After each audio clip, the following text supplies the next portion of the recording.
Are you ready to discover the ultimate love story between the legendary Bob Dylan's life?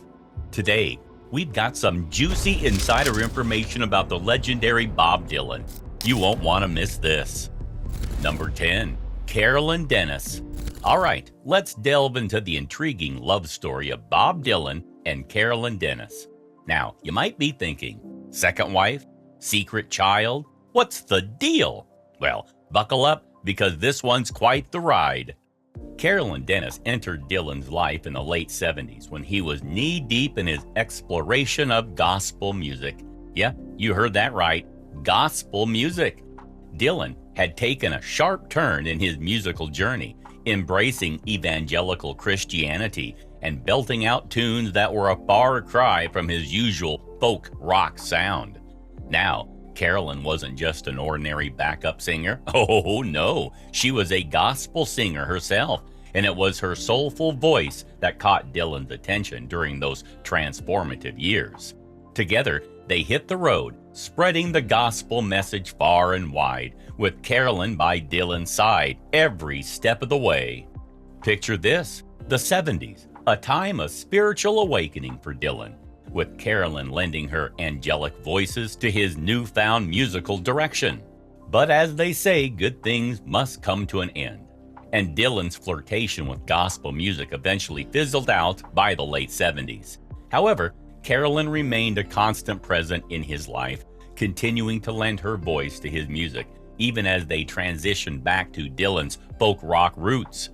Fast forward to 1986, and things took a surprising turn. Dylan and Carolyn tied the knot in a quiet ceremony, sealing their love in the eyes of the law. But here's where it gets juicy. They had already secretly welcomed a child into the world earlier that year. Yep, little Desiree Gabriel Dennis Dylan entered the picture, unbeknownst to the public eye. Now, you might be wondering, why all the secrecy? Well, according to reports, Dylan and Carolyn wanted to shield their daughter from the prying eyes of the media, opting for a quiet family life away from the spotlight. It was a decision that raised eyebrows, but ultimately spoke volumes about their commitment to each other and their family. But alas, not all love stories have a happy ending.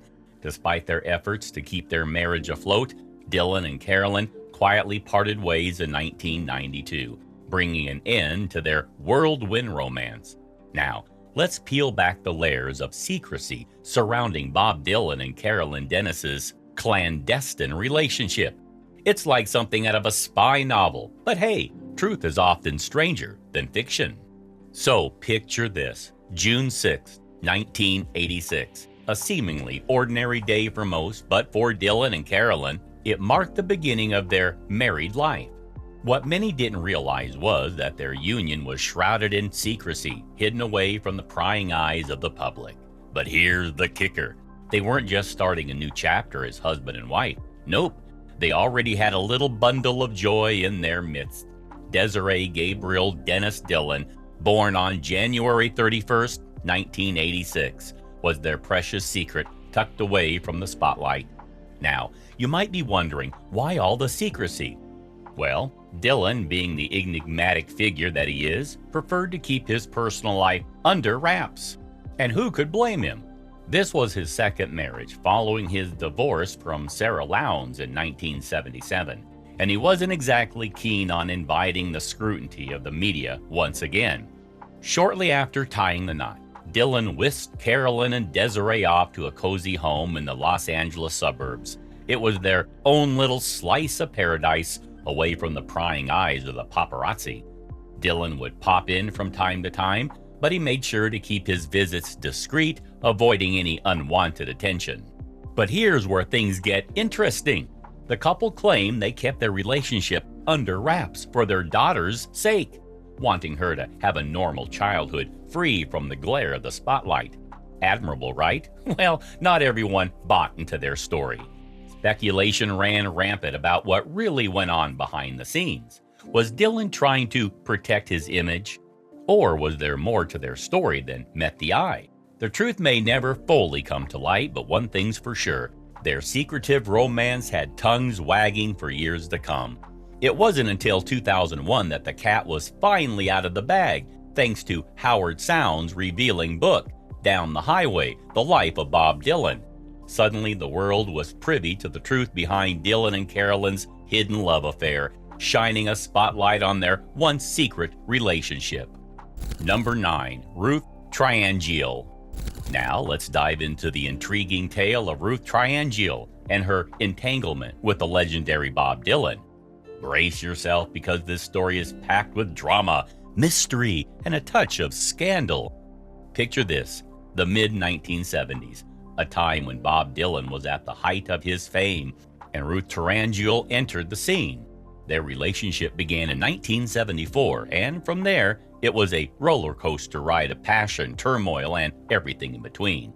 Tangu wasn't just an ordinary fling. She was a fixture in Dylan's life for over 2 decades. Their on and off affair spanned years, marked by periods of separation and reconciliation. But here's where things take a juicy turn.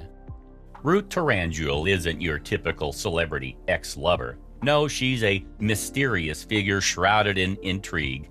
Most of us only know about her because she took Dylan to court, claiming palimony, a legal term for financial support similar to alimony. She argued that she had served as Dylan's nurse, confidant, companion, homemaker, housekeeper, cook, social companion, and advisor. Quite the laundry list of roles, wouldn't you say? However, despite her claims, the judge ultimately dismissed the case. But here's the kicker: there was reportedly a settlement out of court, rumored to be quite generous. So, what's the scoop on Ruth now? Last we heard, she's living in retirement in New York, basking in the aftermath of that undisclosed settlement.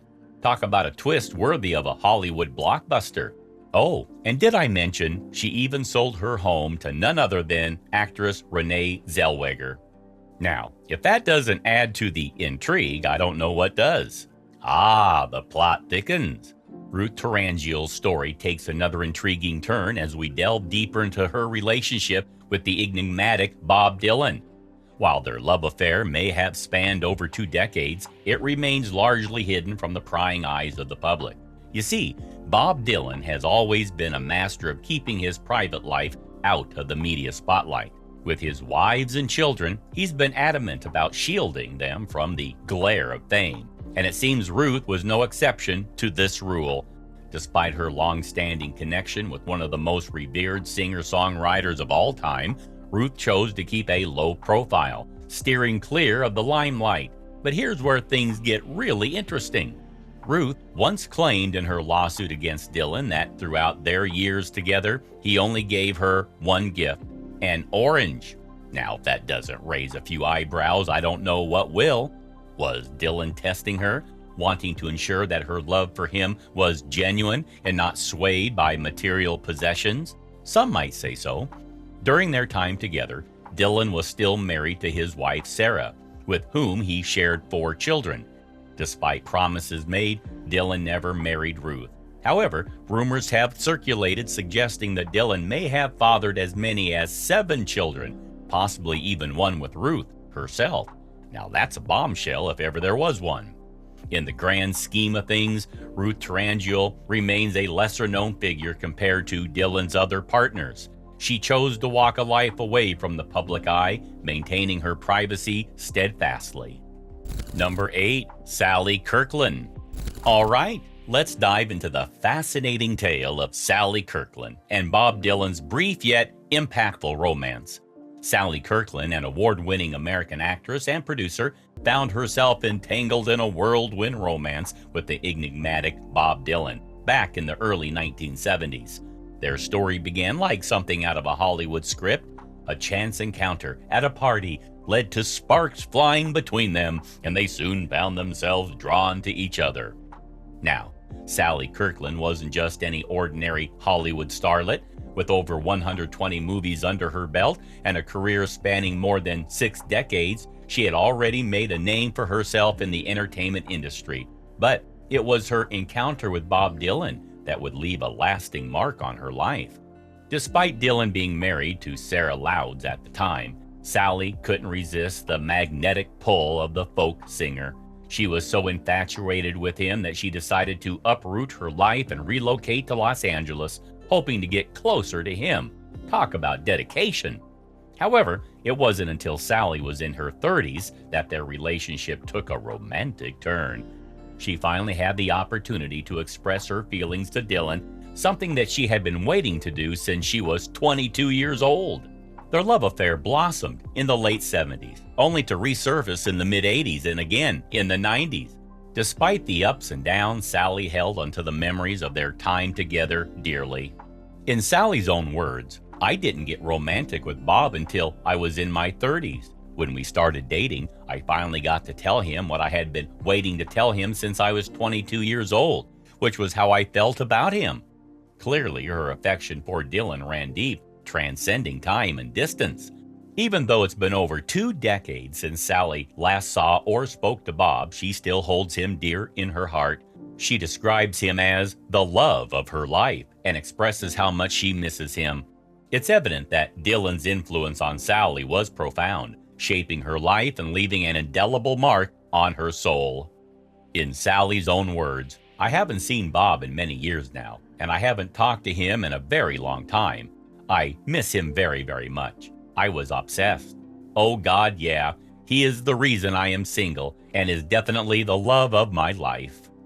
Number 7. Francois Hardy. Let's delve into the enchanting story of Francois Hardy and Bob Dylan's intriguing connection. Francois Hardy, a French icon and singer, rose to prominence in 1963 as a leading figure of the yay musical movement. With her soulful songs of melancholy and effortless style, Hardy captivated audiences and became a symbol of romanticism in the 1960s. Her slender frame, long hair, and undeniable intelligence set her apart, making her a front-running star in both the French and international rock and roll scene. While music may not have been her primary passion, Hardy's influence extended far beyond her singing career. Her unique style inspired countless icons, including Jane Birkin and Carla Bruni, leaving an indelible mark on the fashion and music industries. Described as France's most exportable female singing star, Hardy's career soared as she performed on some of the world's biggest stages and appeared in numerous cinematic productions. And amidst her rise to fame, she caught the attention of none other than Bob Dylan. Dylan, known for his poetic lyrics and impassioned performances, publicly expressed his admiration for Hardy's work. However, his fascination with her went beyond mere admiration. Dylan found himself infatuated with Hardy's presence, particularly after witnessing her perform live on television. A captivating back and forth ensued between the two artists, with Dylan pouring his feelings into numerous love letters addressed to the French singer. Hardy, reflecting on their relationship, acknowledged Dylan's romantic fixation on her during the early 60s, a sentiment often seen in young love.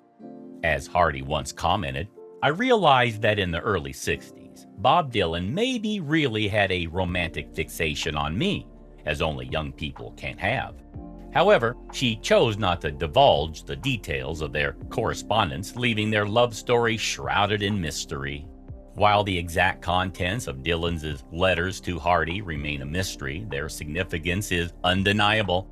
In a poem titled "Some Other Kinds of Songs," found on the back cover of Dylan's album Another Side of Bob Dylan, released in 1964, Dylan pays homage to Hardy, depicting her as a figure of grandeur and allure. For Francois Hardy, at the Seine's edge, a giant shadow of Notre Dame, the ode read. This poetic gesture solidified Dylan's deep admiration and passion for the French singer. However, it wasn't until 2 years after the release of the album that Hardy and Dylan's relationship reached a new level. Despite Dylan's attempts to romantically impress Hardy, she later revealed that she was too preoccupied with listening intently to his songs to fully grasp his romantic gestures. Hardy admitted, "I was too busy listening intently to the songs, which sounded like something entirely different to anything I had heard before." Her admiration for Dylan's music overshadowed any attempts at romance, leaving Dylan's efforts unrequited. Reflecting on her relationship with Dylan, Hardy shared her perspective on his admiration for her.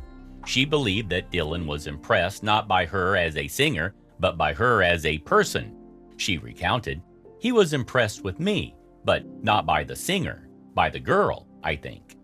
Despite Dylan's romantic fixation on her, Hardy initially didn't take it seriously. However, upon receiving drafts of letters written by Dylan for her, Hardy realized the depth of Dylan's feelings during his youth. She admitted, "I finally realized that he was very serious about this fixation when he was very young. It moved me deeply when I read those letters." Number 6. Dana Gillespie.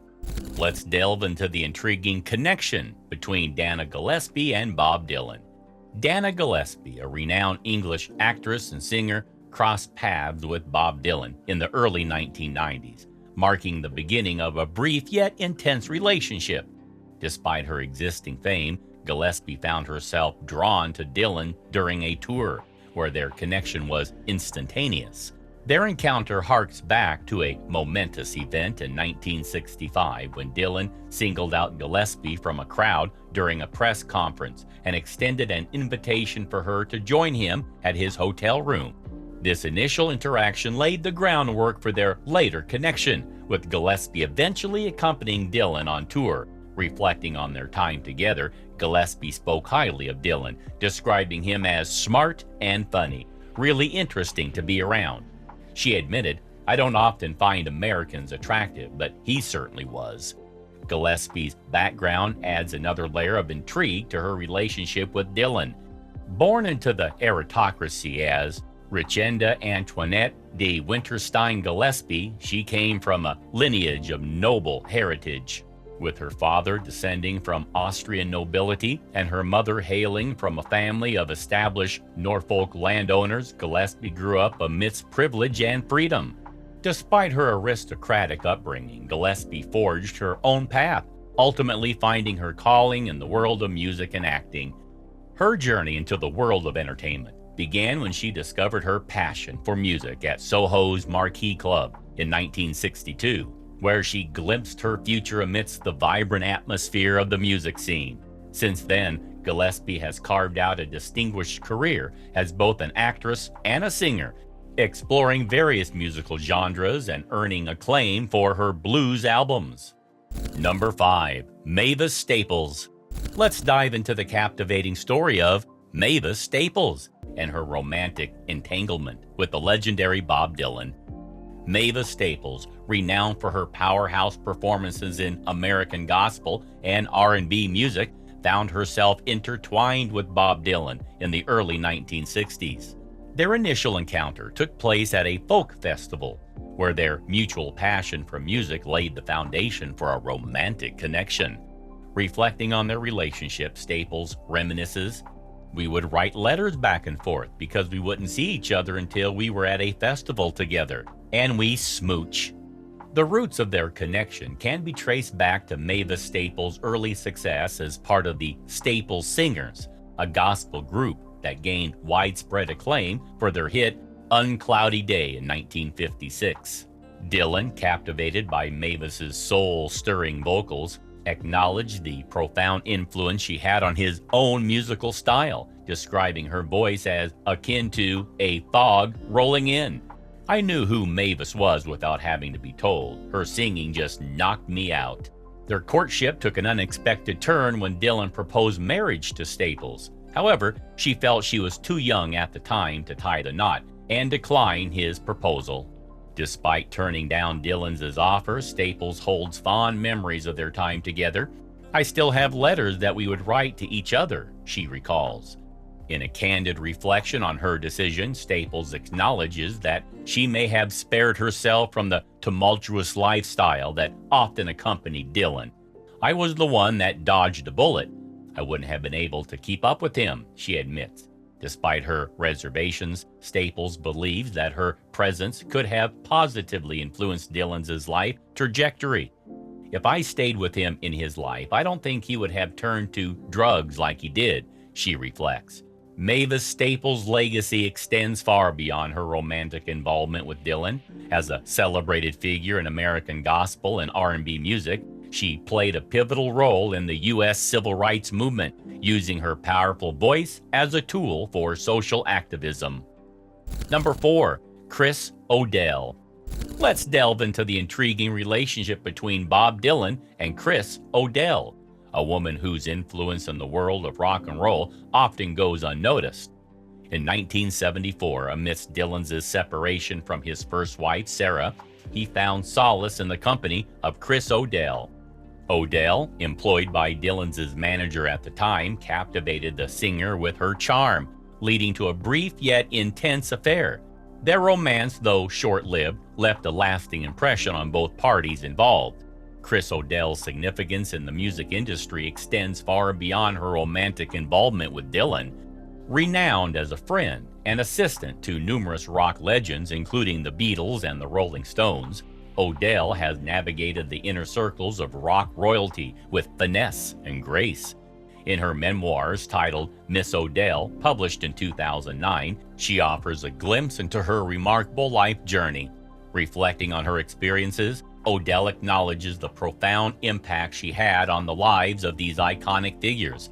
"I worked with the holy trinity of rock and roll, the Beatles, the Rolling Stones, and Bob Dylan," she remarked during a 2013 lecture, underscoring her pivotal role in shaping the narratives of these legendary musicians.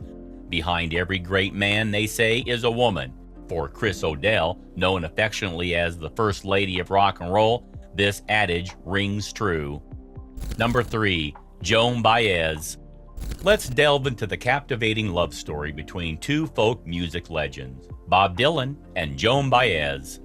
Their romance began in 1961 when they crossed paths at the Monterey Folk Festival, and from that moment on, they were inseparable. Their bond extended beyond mere attraction. It was a musical partnership that fueled their creativity and inspired timeless melodies. Together, they graced stages with their enchanting performances, captivating audiences with their harmonies and chemistry. For Joan Baez, Dylan was more than just a lover. He was a muse who pushed her to discover her own voice and redefine her musical identity. Likewise, Dylan found solace in the inspiration in Baez's unwavering support, propelling him to new heights of artistic expression. Their relationship was a catalyst for growth, shaping the trajectory of their illustrious careers. However, their love story was not without its challenges. In 1965, Dylan made the difficult decision to end their romantic entanglement, leaving Baez heartbroken. The exact reasons for their separation remain shrouded in mystery, but speculation suggests that Dylan's transition to electric music played a role, leaving Baez feeling left behind in the wake of his evolving career. Despite the breakup, their bond endured, evolving into a deep and enduring friendship.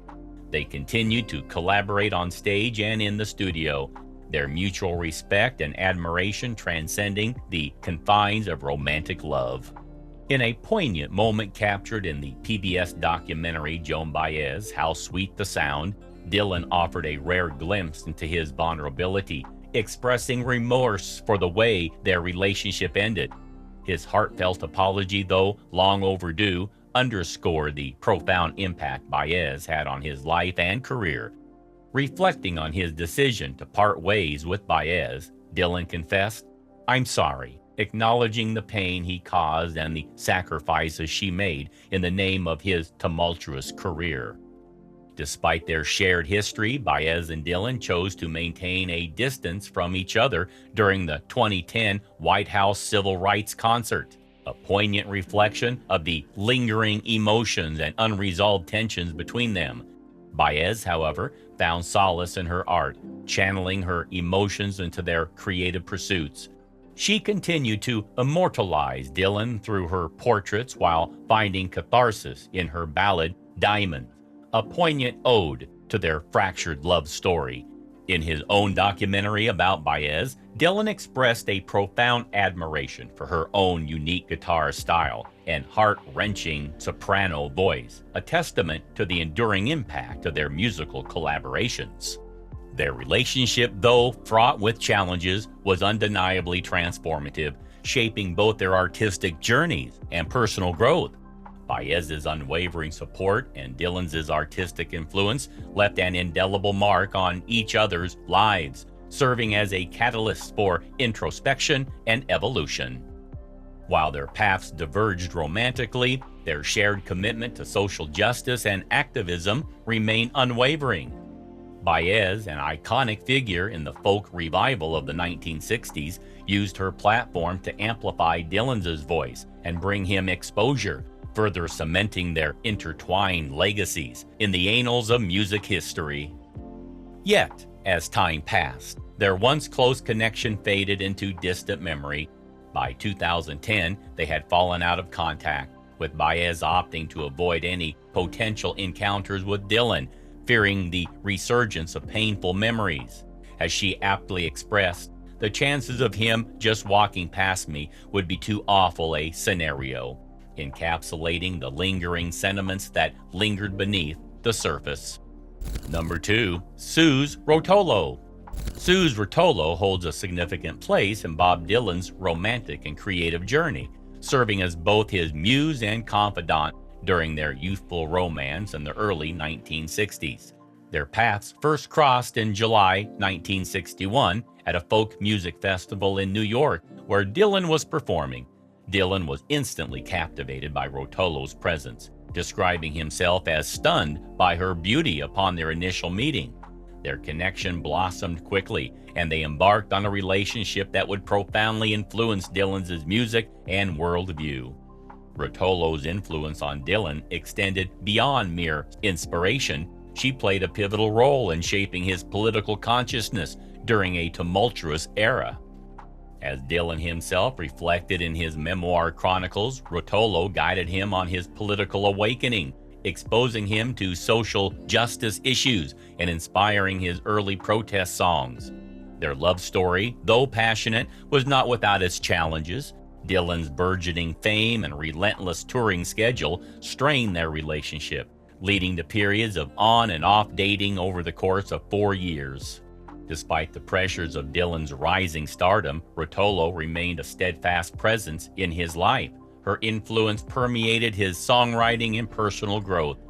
The iconic image of Rotolo walking arm in arm with Dylan on the cover of the freewheelin' Bob Dylan immortalizes their romance, capturing a moment of youthful innocence and rebellious spirit. Rotolo's significance in Dylan's life continued long after the romantic relationship ended, as her impact on his music endured through timeless classics such as Don't Think Twice, It's All Right, and Boots of Spanish Leather. Tragically, Rotolo passed away on February 25, 2011, after battling a long illness. In Dylan's memoir Chronicles Volume 1, published in 2004, he wrote about meeting Rotolo backstage at a concert and being immediately smitten with her. They began living together in early 1962 as the love of his life in a small apartment in New York City's West 4th Street. Rotolo's left-wing politics and her work with CORE, the Congress of Racial Equity, played a significant role in Dylan's political awakening. Rotolo also inspired Dylan's early protest song, The Death of Emmett Till, after telling him about the shocking 1955 murder of Till. She also provided critical feedback on many of Dylan's early songs, checking them for accuracy and political sensibility. However, Dylan's rising fame and the pressure that came with it strained their relationship, and they split up for good in late 1963. After the breakup, Rotolo remained in New York City and pursued a career as a teacher, painter, and book illustrator. She also authored a memoir in 2009 entitled A Freewheelin' Time, a memoir of Greenwich Village in the 60s, which entailed her relationship with Dylan and her experiences in the vibrant folk music scene of the era. Suz Roto was an American artist, but she is best remembered as Bob Dylan's girlfriend who strongly influenced his early music. Rotolo also actively participated in the civil rights movement and was a considerable figure in the mid-20th century art scene. Suz Rotolo's legacy extends far beyond her role as Bob Dylan's girlfriend. She was a multifaceted artist and activist whose influence reverberated through the cultural and political landscape of the mid-20th century. Number 1. Sarah Lowndes. Throughout Bob Dylan's dating history, he has been known to be often thoughtless and to have a tendency to withdraw suddenly from people who are very close to him, which causes him to be very unlikable to people. His first wife, Sarah Lowndes, was no exception. Bob Dylan met Lowndes in 1964 while she was still married to magazine photographer Hans Lowndes at the time. Likewise, Dylan romantically involved with Joan Baez when he first took an interest in her. Marrying in 1965, they had 4 children together, and Dylan's famous Blood on the Tracks album is said to be inspired by their tumultuous marriage. They divorced in June 1977.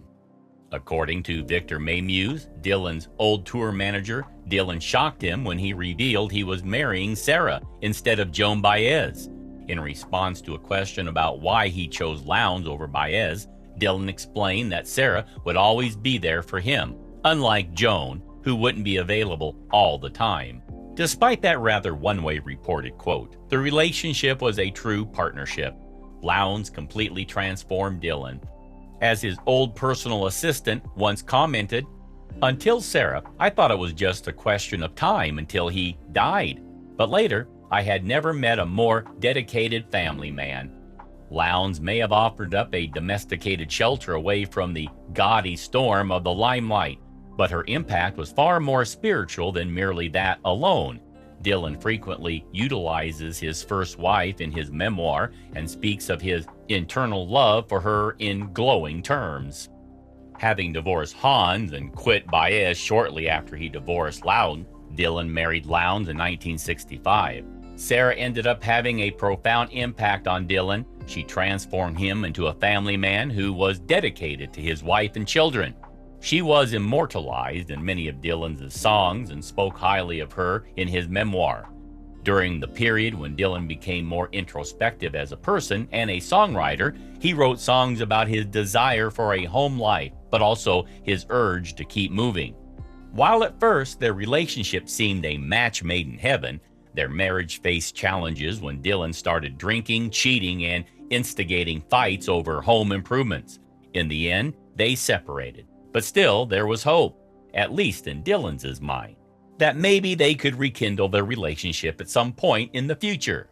As the story goes in Bob Spitz's autobiography in July of 1975, Dylan was putting the finishing touches to Desire in New York. He summoned Lowndes to the Columbia studio. Therein, Dylan set about serrating her with the song that declared her the love of his life, and listed off myriad works he had written for her. He would shred his vocals in a tale of the depths of his undying devotion, even through the turmoil of recent times, with a track titled simply Sarah. As Spitz recalls, Bob obviously wanted to surprise her with it. He hadn't told anyone he intended to record it, not even the band who were expected to follow him. Those of us sitting in the control room stopped talking and froze. Nobody moved. Not a word was said. An understandable reaction if I've ever heard one. He continues, Bob had the lights dim more than usual, but as the music started, he turned and sang the song directly at Sarah, who sat through it all with an impervious look on her face. It was as if she had put on an expressionless mask. The rest of us were blown away, embarrassed to be listening in front of them. He was really pouring out his heart to her. It seemed as if he was trying to reach her, but it was obvious she was unmoved. The tale of devotion's last-ditch attempt to throw a life ring into the choppy rapids of marital waters imbued the ode Sarah with a bottomless depth. In the end, Dylan was left remarking, marriage was a failure. Husband and wife were failures, but father and mother weren't failures. I wasn't a very good husband. I don't know what a good husband is. I figure it would last forever. Sarah is the sort of anthem that surely will. There may be a sense of disillusionment as he recounts the faded memory of a failed marriage, but contrary to how it may seem to the uninformed, the song steps over the tired idea of love with an expiration date and simply transfigures the last stages of a love affair with a sense of circumstantial reality amid an otherwise dreamy ever after. In short, it didn't work out. Doesn't sound like such a sad sentiment after all. Lamentable, yes, but the sentence it implies before the full stop is anything but. After many years of marriage, Dylan might have confessed that he wasn't the best husband, but he still believes to this day that the relationship wasn't a total failure, since it led him to become a better father as a result of it. His song Sarah shows the depth of his devotion to her, and some believe that his song To Make You Feel My Love, released 20 years after their separation, may also have been about the love he still harbored for her. Even though Sarah Dillon is primarily known as Bob Dylan's first wife, she is also remembered as his muse. She's maintained her privacy vehemently despite her fame through him, leading a rather private life. That's all, folks. Now, before you go, don't forget to hit that like button and subscribe to our channel for more intriguing stories from the world of music. Who knows what other secrets we'll uncover next? Thanks for watching, and we'll catch you on the next video.